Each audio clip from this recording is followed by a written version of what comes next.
ഇടതുപക്ഷത്തിന്റെ സുരക്ഷിത മണ്ഡലങ്ങളിൽ ഒന്ന് ഇടതുപക്ഷ മനസ്സുള്ളവരുടെ മണ്ണ്. പക്ഷേ ഇത്തവണ ചിറയിൻകീഴ് ഒരുങ്ങുന്നത് ത്രികോണ പോരിന് വേണ്ടി. പട്ടികജാതി ഉന്നതികളും മുതലപ്പുഴിയും ഒക്കെ തെരഞ്ഞെടുപ്പ് ചർച്ചകളിൽ എത്തുമ്പോൾ മണ്ഡലം ഇത്തവണ ആർക്കൊപ്പം നിൽക്കും എന്നത് പ്രവചന അതീതമാണ്.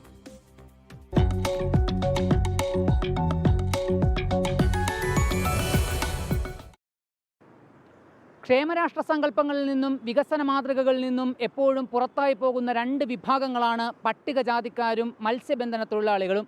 ഈ രണ്ട് വിഭാഗങ്ങളും അനുഭവിക്കുന്ന ജീവൽ പ്രശ്നങ്ങളും ജീവിത ദുരിതങ്ങളും തെരഞ്ഞെടുപ്പ് കാലത്ത് ചർച്ചയാകുന്ന കേരളത്തിലെ ചുരുക്കം ചില മണ്ഡലങ്ങളിലൊന്നാണ് തീരദേശ മണ്ഡലമായ ചിറയൻകീഴ്. 2011 രൂപീകൃതമായ പട്ടികജാതി സംവരണ മണ്ഡലമായ ചിറയൻകീഴ് അന്നു മുതൽ ഇന്നുവരെ ഇടതുപക്ഷത്തിനല്ലാതെ മറ്റാർക്കും വഴങ്ങി നൽകിയിട്ടില്ല. ആ ആത്മവിശ്വാസത്തിലാണ് 3 തവണ നിയമസഭയിൽ മണ്ഡലത്തെ പ്രതിനിധാനം ചെയ്ത വി ശശിയെ മാറ്റി നിർത്തി CPI സംസ്ഥാന കൗൺസിൽ അംഗം മനോജ് ബി ഇടമനയ്ക്ക് പാർട്ടി ഇത്തവണ അവസരം നൽകിയത്. മണ്ഡലത്തിൽ ശശി കൊണ്ടുവന്ന വികസന പ്രവർത്തനങ്ങളെ ചൂണ്ടിക്കാട്ടി പ്രചാരണം കൊഴുപ്പിക്കുന്ന മനോജ് ചിറയൻകീഴ് ഇത്തവണയും ഇടതുപക്ഷത്തിനൊപ്പം പോരുമെന്ന ആത്മവിശ്വാസം കൂടി പങ്കുവെക്കുന്നുണ്ട്. ഇത് ചുവപ്പിൻ്റെ മണ്ണാണ്. ഈ മണ്ണ് ഒരിക്കലും മറ്റ് വ്യത്യസ്തമായ കളറുകളിലേക്ക് പോകില്ല. ഇടതുപക്ഷത്തിന് മണ്ഡലത്തിൽ കടുത്ത പരീക്ഷണം നൽകുന്നത് കോൺഗ്രസിലെ രമ്യ ഹരിദാസിന്റെ സ്ഥാനാർത്ഥിത്വമാണ്. കോൺഗ്രസ് ഇത്തവണ മണ്ഡലത്തെ പിടിച്ചെടുക്കുന്നതിൽ കുറഞ്ഞതൊന്നും ലക്ഷ്യം വെക്കുന്നില്ല എന്നതിന്റെ തെളിവാണ് പുറത്തുനിന്നുള്ള സ്ഥാനാർത്ഥിക്കെതിരെ പ്രാദേശിക തലത്തിലുണ്ടായ വിമർശനങ്ങളെ അവഗണിച്ച് യൂത്ത് കോൺഗ്രസ് നേതാവും മുൻ ലോക്സഭാ എംപിയുമായ രമ്യ ഹരിദാസിനെ തന്നെ കോൺഗ്രസ് നേതൃത്വം മണ്ഡലത്തിലേക്ക് ഇറക്കിയതും മണ്ഡലത്തിലെ വിവിധ ജനവിഭാഗങ്ങൾ അനുഭവിക്കുന്ന പ്രശ്നങ്ങൾ ചൂണ്ടിക്കാട്ടിയുള്ള പ്രചാരണവും. മത്സ്യത്തൊഴിലാളികൾ, പ്രത്യേകിച്ച് തീരദേശ മേഖലയിൽ താമസിക്കുന്ന ജീവിക്കുന്ന ആളുകൾ അനുഭവിക്കുന്ന ദുരിതങ്ങളുണ്ട്.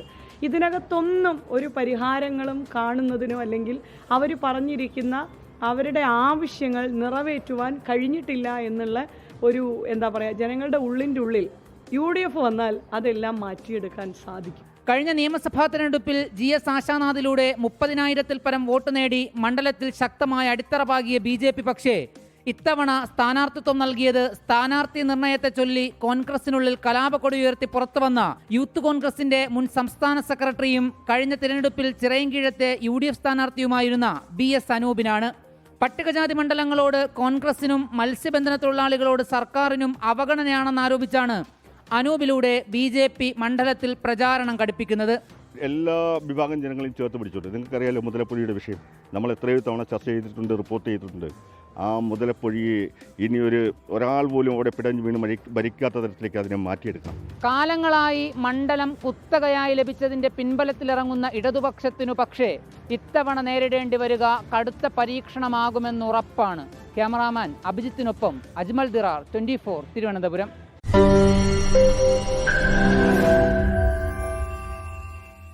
ലോകത്തെവിടെയായാലും ഏത് സമയത്തും 24 വാർത്തകളും ഓഗ്മെന്റഡ് റിയാലിറ്റി പാക്കേജുകളും എക്സ്പ്ലെയിനറുകളും വിശദമായി കാണാൻ ഞങ്ങളുടെ YouTube ചാനൽ നിങ്ങൾക്ക് സബ്സ്ക്രൈബ് ചെയ്യാം.